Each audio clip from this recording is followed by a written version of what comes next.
पूरे देश के कर्मचारी इस वक्त पर अप्रैल का इंतजार कर रहे हैं क्योंकि अप्रैल में एक बड़ा कार्यक्रम होने वाला है। यूपीएस और एनपीएस के खिलाफ कर्मचारियों का साफ तौर पे यही कहना है कि एनपीएस और यूपीएस महज निजीकरण को बढ़ावा देने के लिए और एनपीएस और यूपीएस से सिर्फ कर्मचारियों का नहीं बल्कि देश का और सरकार का भी नुकसान होगा, उनका भी घाटा होने वाला है। और ओपीएस जो है वो कर्मचारियों के लिए भी हितकारी है, सरकार के लिए भी हितकारी है। लगातार कर्मचारी एनपीएस और यूपीएस का विरोध कर रहे हैं और कर्मचारियों का साफ तौर पर यही कहना है कि वो इतना ज्यादा संघर्ष करेंगे कि एक न एक दिन सरकार को पुरानी पेंशन बहाल करनी ही पड़ेगी। फिलहाल तो हर एक राज्य में कार्यक्रम किए जा रहे हैं और ऐसा कहा जा रहा है कि अब जो अप्रैल में कार्यक्रम होगा वो एक बहुत बड़ा कार्यक्रम होगा। लाखों की संख्या में कर्मचारी पहुंचेंगे। जैसे सरकार एनपीएस से यूपीएस पे आई है 1 अक्टूबर 2023 का कार्यक्रम देख के, वैसे ये वाला कार्यक्रम देख के सरकार ओपीएस पर भी आ जाएगी, यानी कि पुरानी पेंशन बहाल कर दी जाएगी। कर्मचारियों के बीच में काफी ज्यादा रोष देखने को मिल रहा है और कर्मचारियों का साफ तौर पर यह भी कहना है कि जो प्रधानमंत्री नरेंद्र मोदी ने हाल फिलहाल में एक बात कही है कि जो ओपीएस है वो एक गलत रास्ता है, इस पर भी कर्मचारियों के बीच में काफी ज्यादा नाराजगी देखने को मिल रही है। फिलहाल इस विषय पर अटल टीवी की टीम ने बातचीत की एनएमओपीएस बिहार राज्य सदस्य शशिकांत से। उनका क्या कुछ कहना था इन सारी चीजों पे आप भी सुनिए। शशिकांत जी, आपका हमारे चैनल अटल टीवी पे बहुत बहुत स्वागत है।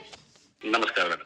शशिकांत जी, जिस तरह से पुरानी पेंशन बहाली के लिए लगातार कर्मचारी संघर्ष कर रहे हैं, लेकिन जो केंद्र और कुछ राज्य सरकारें हैं वो बिल्कुल भी इस बात को मानने के लिए तैयार नहीं है कि कर्मचारियों के लिए पुरानी पेंशन ही बिल्कुल सही है। हाल फिलहाल में कुछ खबरें देखने को मिली जिसमें ये कहा गया कि प्रधानमंत्री नरेंद्र मोदी जो है उनके द्वारा ये बात कही गई है कि जहां जहां पुरानी पेंशन बहाल है जिन राज्यों में, वहां के लिए उन्होंने चिंता जताई है। तो क्या ये कोई चिंता जताने का विषय है, जबकि कर्मचारियों को तो पुरानी पेंशन लंबे वक्त से मिलती चली आ रही थी?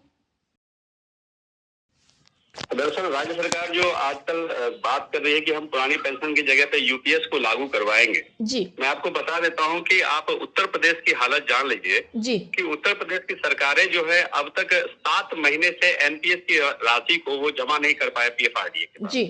मतलब केंद्र की जो नीति चल रही है उस नीति के आधार पे सभी राज्यों ने एनपीएस लागू किया जी। अब वो एनपीएस के स्थान पे यूपीएस लागू करना चाहते हैं, लेकिन यूपीएस की कीमत बहुत ज्यादा है लागू करने जी। अब आप समझिए कि एम्प्लॉय का 10% ही शेयर रहेगा जी। लेकिन राज्य के जो एम्प्लॉयर हैं, एम्प्लॉयर को 18.5% हर महीने पेंशन के रूप में उनको राशि जमा करना पड़ेगा पीएफआरडीए को, जो केंद्र शासित है। अब आप समझिए कि ऐसे राज्य जो विकासशील राज्य है जैसे उत्तर प्रदेश या आपका बिहार जैसा राज्य है, मध्य प्रदेश है, उड़ीसा है, उस राज्य के कर्मी के लिए प्रत्येक माह प्रथम माह से 28.5% पेंशन के रूप में जमा करना राशि, ये कितना कठिन होगा जी। ये कैसे कोई राज्य वहन कर पाएगा? इतना राशि जो है सैलरी के रूप में आप केवल 90% देंगे और 28.5% पेंशन के रूप में जाएगा, तो वो आखिर 25 साल बाद जो आप 50% देना चाहते हैं उसके लिए इतनी राशि क्यों जमा की जा रही है जी? सरकार को तो केवल और केवल 50% देना है पेंशन का, वो भी 10 से 12 साल जी। भारत सरकार को आपको पता होगा कि भारत सरकार जो है यह मान चुकी है कि 68 से 70 साल यानी कि 8 से 10 साल को पेंशन देना पड़ता है एम्प्लॉय जी। उसके लिए वो लोग इतना जो ये बाजार आधारित पेंशन पे वो निर्णय ले रहे हैं, इसका ये मुझे समझ नहीं आ रहा। इससे सरकार को नुकसान हो रहा है जी। आप यही समझिए कि यदि 28.5% प्रति माह जमा होता है 25 साल, उस राशि की कल्पना कर लीजिए कि वह राशि लगभग 200 गुना आप मतलब दो गुना पेंशन आप दे सकते हैं इतने पैसे से जी। तो आखिर ओल्ड पेंशन देने में क्या दिक्कत जी? राज्य सरकार यूपीएस को लागू नहीं कर पाएगी और जिस राज्य में 7 राज्य में ओल्ड पेंशन लागू हुआ है उस राज्य को कितनी राहत हुई है आप अंदाजा लगा लीजिए कि उस राज्य का लगभग 24% पैसा उस राज्य को अब लगातार बच रहा है जी। वो उसको इंफ्रास्ट्रक्चर में, रूरल कंस्ट्रक्शन में, शिक्षा में, कृषि में खर्च कर पा रहे हैं क्योंकि वह पैसा उनका बच रहा है। सपोज कीजिए कि मेरा अगर 10,000 रुपया ही सैलरी है तो 2400 रुपया कंट्रीब्यूशन जो उसको पेंशन के रूप में हर माह जमा हो रहा है जी। ये कैसे लाभकारी हो सकता है? ये योजना कैसे फ्रूटफुल हो सकता है जी? इससे नुकसान के अलावा कोई फायदा नहीं है केंद्र या राज्य सरकार जी। और केंद्र को इसमें लाभ इसलिए दिख रहा है कि वह पैसा केंद्र शासित किसी एजेंसी के पास जमा हो रहा है जी। लेकिन अंततः राज्य को बहुत नुकसान है, राज्य के कर्मियों को बहुत नुकसान है जी। क्योंकि इसमें कुछ भी निश्चित नहीं है। अब जो उन्होंने निश्चित की है, आप जान ही रहे कि 25 साल का मामला एनपीएस यूपीएस में किया जा रहा है जी। तो 25 साल कोई कर्मचारी सर्विस करेगा इसकी गारंटी कैसे दी जा सकती है जी। कई लोग बहुत दिन बाद सर्विस योगदान देते हैं। बिहार में मैक्सिमम एज जो है ज्वाइन करने की वो 37 साल है, तो वो कैसे 25 साल पूरा कर पाएगा? वो तो 23 साल में ही नौकरी पूरा करके लौट जाएगा, तो उसको पूरा पेंशन कभी नहीं मिलेगा। उसके बाद एक इतने अल्प विकसित राज्य को हर एम्प्लॉयर के लिए 28.5% पैसा देना ये कठिन काम जी। इससे तो कहीं अच्छा है कि आपको 25-20 साल बाद केवल 50% देना पड़ेगा जी। आप समझ सकते हैं कि अगर मेरी तनख्वाह आज जो है, मेरी तनख्वाह आज 1 लाख रुपए है और 25,000 रुपए उसको पेंशन के नाम पे जमा किया जा रहा है हर माह जी। 3 लाख रुपए सालाना मेरा जमा होता है। 30 साल अगर 25 साल को जोड़ते हैं तो क्यूमुलेटिव इफेक्ट से 1.5 करोड़ रुपया राशि जमा होता है पेंशन के रूप में जी। तो क्या 1.5 करोड़ रुपए से आप 50,000 रुपए पेंशन मुझे नहीं दे सकते हैं जी। इतनी राशि जमा करने की क्या हो सकता है? वह राशि तो अगर चाहे केंद्र राज्य सरकार तो अपने यहाँ एक पेंशन कॉर्पस फंड बना ले, उस कॉर्पस फंड में ही उतनी राशि जो वो अपना दे रहे, केवल अपना जो दे रहे 14%, यदि वो उतना ही जमा करके रख ले, उसी से वो पेंशन आराम से दे सकते हैं। ओल्ड पेंशन जी। ओल्ड पेंशन एक बेस्ट पेंशन योजना है जो 1972 में बनी थी और वह इतने अच्छे तरीके से व्यवस्थित रूप से चल रही थी कर्मचारियों के लिए कि इससे कर्मचारी और राज्य के जो नियोक्ता है वो दोनों खुश थे। अब आप समझिए, अभी हम केवल 10% कटाते हैं जी। अभी केवल मेरा कंट्रीब्यूटरी पेंशन के रूप में 10% करता है, जबकि जीपीएफ अकाउंट जो पुराना पेंशन था उसमें एम्प्लॉय अपने जीपीएफ अमाउंट का 80% तक सैलरी में कटवा लेता था ताकि राज्य को पैसा ज्यादा मिलेगा, उससे राज्य को जो फायदा होगा। लेकिन अब तो ऐसा नहीं हो रहा है जी। तो केवल और केवल ये नुकसान के अलावा कुछ भी नहीं जी। पेंशन जो एनपीएस कहिए तो ये नो पेंशन स्कीम है, यूपीएस कहिए तो ये उल्टा पेंशन स्कीम है। ये कोई स्कीम नहीं है ये म्यूचुअल फंड से भी बदतर है। आज आप देखेंगे कि म्यूचुअल फंड में भी हर साल जो है 10 से 12% का लाभ होता है, इसमें 3 से 4% की वृद्धि दिखाई दे रही है जी। ये कैसे कोई पेंशन स्कीम हो सकती है जी। और आप कर्मचारी, अब आप समझिए मैडम, कर्मचारी तो लोगों के हित के लिए काम करता है जी। नेता को आप एक दिन के पेंशन में, एक दिन की नौकरी में उनको वो योगदान देते हैं, अगले दिन वो अगर हट भी जाते हैं तो उनको फुल पेंशन पूरी लाइफ मिलती है। कर्मियों के साथ ऐसा नहीं होता है, उनको 30 साल नौकरी करने के बाद भी आप फुल पेंशन नहीं देना चाहते हैं। तो जो लोग कर्मियों का काम क्या है, जितनी भी योजनाएं हैं, चाहे कुछ भी योजना हो, चाहे वो बच्चों के पढ़ाने के साथ जैसी योजनाओं हो या खाद्यान्न योजना हो या जितनी प्रकार की योजनाएं भारत सरकार या राज्य सरकार चलाती है, उसको मूर्त रूप देता है कर्मचारी। चाहे ब्लॉक में, पंचायत में, स्कूल में, कॉलेज में, विद्यालय में, आप इनकम टैक्स का देख लीजिए, आप सेल टैक्स का देख लीजिए, पुलिस में देख लीजिए, डॉक्टर, हर जगह सेवा अपनी दे रहा है और बदले में वो अगर पेंशन भी नहीं पाएगा तो उसको तो भविष्य अंधकार में दिखेगा जी। अब अगर अंधकार में दिखेगा तो वो क्या करेगा? क्या वो माल प्रैक्टिस शुरू कर दे? क्या वो घूस लेना शुरू कर दे? क्या वो भविष्य के लिए कुछ से कुछ काम करना शुरू करे? नहीं। कर्मियों का काम एक ही है कि यदि आपने सरकारी नौकरी पाई है तो आप अपने दायित्व का निर्वहन उचित प्रकार से करते रहें और अंत में एक 50% सुनिश्चित पेंशन लेके घर जाए जी, ईमानदारी से, तो देश का विकास होगा। लेकिन इससे तो विकास नहीं होगा, इससे भिन्नता बढ़ रही है, इससे भ्रम बढ़ रहा है, लोग परेशान है, कर्मचारी बहुत परेशान है, बहुत चिंतित है जी। शशिकांत जी, जिस तरह से बातें की गई हैं एनपीएस को लेके, यूपीएस को लेके, क्योंकि आप भी अवगत होंगे इस बात से कि अभी तक जो सरकार एनपीएस की बड़ाई करती है वही सरकार अब यूपीएस की बड़ाई कर रही है। वही दूसरी तरफ जो प्रधानमंत्री नरेंद्र मोदी हैं वो ऐसे बयान देते हैं कि जो पुरानी पेंशन योजना है वो एक गलत रास्ता है। ये रास्ता गलत कैसे हो सकता है, यही कर्मचारी सिर्फ सवाल खड़े कर रहे हैं। जबकि अगर हम बात करें पड़ोसी राज्य उत्तराखंड की, तो उत्तराखंड में हाल फिलहाल में खबरें निकलकर सामने है कि कैबिनेट बैठक में इस चीज पे बातचीत हुई कि जो विधायक है, नेता है, उनकी 50% पेंशन और बढ़ा दी जाएगी।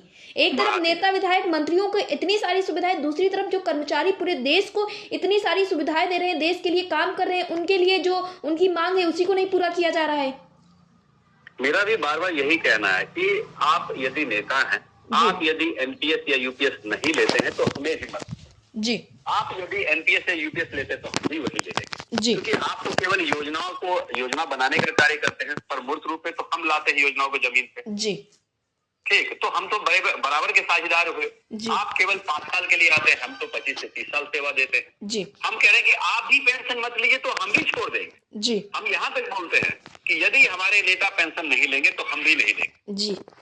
हम इतना सेक्रीफाइस करने को तैयार हैं जी। और किसी भी हाल में कोई भी कर्मचारी यह नहीं चाहेगा कि वह देश की स्थिति को बदतर कर दे जी। क्योंकि देश अगर स्थिर रहेगा तो ही ना उसको सैलरी मिलेगी जी। देश अच्छे से रन कर पाएगा तभी ना उसको सैलरी मिलेगी, डीए मिलेगा, पे कमीशन नया लागू होगा।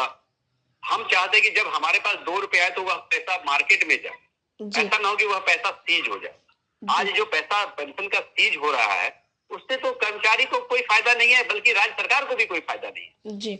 अभी यदि मुझे 100 के 100 रुपए मिले होते, मेरा 10 रुपए नहीं करता, तो उस 10 रुपए का उपयोग भी मैं बाजार में जाके करता जी। बाजार में सामान खरीदता, बाजार की चीजों को मैं लाता, उसका उपयोग करता और उसके बदले में मैं जीएसटी देता, उसके बदले में सेल टैक्स देता। वो तो मैं नहीं दे पा रहा हूँ जी।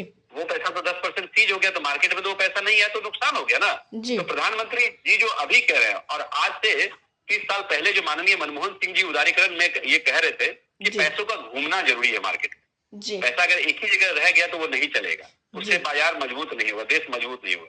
कर्मचारियों का मानना है कि यदि आप हमें पैसा देते तो हम आपको टैक्स में भी लौटाते हैं, जीएसटी में भी लौटाते हैं, एक्साइज में भी लौटाते हैं, और उस प्रकार से वो मार्केट में घूमता है पैसा जी। तो नुकसान अल्टीमेटली जो पेंशन का हो रहा है वह देश को हो रहा है, वह राज्य को हो रहा है जी। केवल कर्मचारी को नहीं हो रहा है। कर्मचारी को तो दिक्कत है ही, लेकिन इससे जो देश की अर्थव्यवस्था है उस पर भी असर पड़ रहा है ना। आज आपको यही मान के आश्चर्य होगा कि जो 2004 में पेंशन के एनपीएस के बारे में बात नहीं की गई थी, अब वही चीज यूपीएस के बारे में बात की जा रही है जी। तो या तो एनपीएस उस समय गलत था या यूपीएस अभी गलत है जी। दोनों में से एक गलत जरूर है। दूसरा कि एनपीएस में अभी जो राशि है लगभग 14 लाख करोड़ रुपए जमा हो गई। ये किसी एक देश की ना जीडीपी के बराबर हो सकता है जी। किसी अच्छे देश की जीडीपी के बराबर। तो 14 लाख करोड़ रुपए का आप करेंगे क्या जी। उसको किस लिए आपने जमा किया हुआ है? क्या केवल पूंजीवादी व्यवस्था को लागू करने के लिए, बड़े बड़े उद्योगपतियों को देने के लिए? एम्प्लॉय को तो नहीं मिल रहा है, एम्प्लॉय को तो तुरंत पैसा नहीं मिलता है जी। उनके डेथ केस में भी उनको सुनिश्चित नहीं किया जा रहा है। तो एनपीएस या यूपीएस कभी भी ओपीएस की बराबरी नहीं कर सकता है और वो कभी भी अलाभकारी नहीं हो सकता है राज्य के लिए। आखिर 7 राज्य ने बहुत कुछ सोच विचार के किए हैं, वहाँ की मंत्रिपरिषद ने, वहाँ के अच्छे अधिकारियों ने उस पर बहुत मंथन किया, विचार किया, तभी इसको लागू किया है। तो आप कह सकते हैं कि प्रधानमंत्री ने जो कहा है वह उनके सुविचारित योजना के रूप में नहीं होगा जी।